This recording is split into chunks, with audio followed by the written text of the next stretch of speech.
When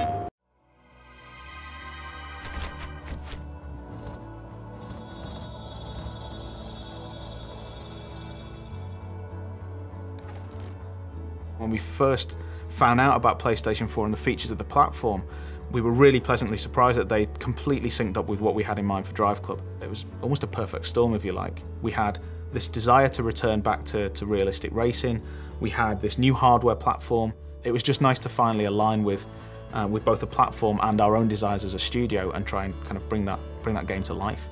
One of the things that we really liked was this idea that this was for an integrated, social generation of gamer who are now used to immediacy, connectivity, and an untethered relationship with their video games, where they are in touch with those game worlds when they're on the bus, when they're at work, 24/7. We've taken everything that we've seen from the massive rise of social networks since the last console cycle, and really that's become a core pillar of what PlayStation 4 is all about.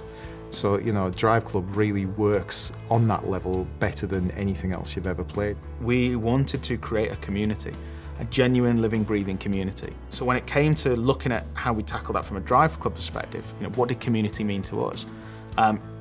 It meant that you had to have the ability for players to race both competitively but also collaboratively.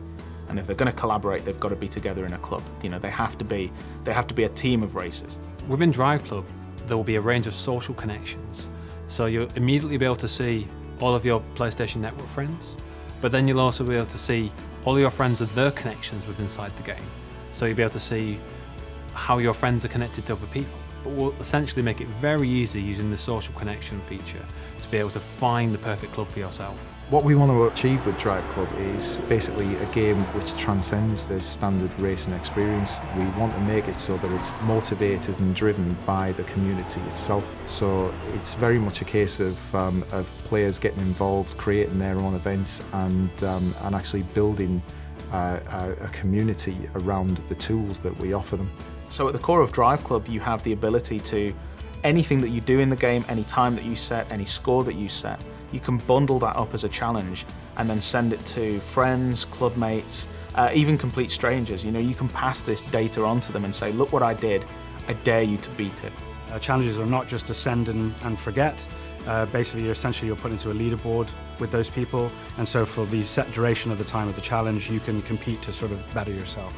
In addition, once the challenge has been sent out, if people like that challenge, they can start competing in it or even forward it on to their friends, and so there's an opportunity for those challenges to go viral.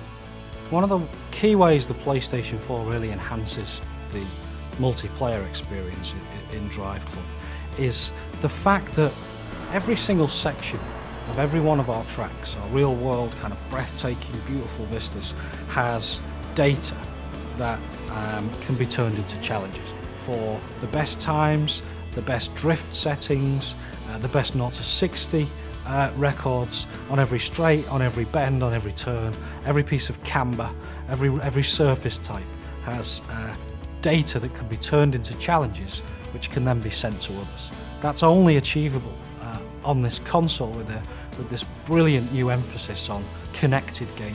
Drive Club isn't a professional racing series. This isn't Formula 1 or IndyCar or anything like that. This is just a bunch of people that love cars, that love racing, that want to compete together, collaborate together, that just want to turn up to a location and just put their tyres on the asphalt, you know?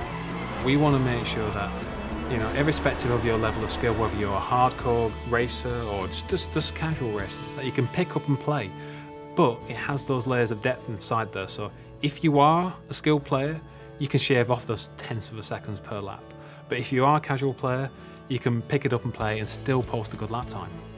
We want people to be able to pick up the car and go, this is fun, I can tell the difference between that car and get around this corner, look at me drift, isn't it brilliant? You know, we've just expanded the model to the point where it's easy access, but difficult to master. It's very much a case of everything that we do in this game is going to make the player feel cool. We want to actually make people understand the fact that this isn't a hardcore racer. It's not a simulation in any way, shape or form. It's about having fun in cars on very fast roads. And of course, you know, being able to actually send out that information by cool videos, screenshots, and even sharing it to things like Ustream, like is absolutely integral to that.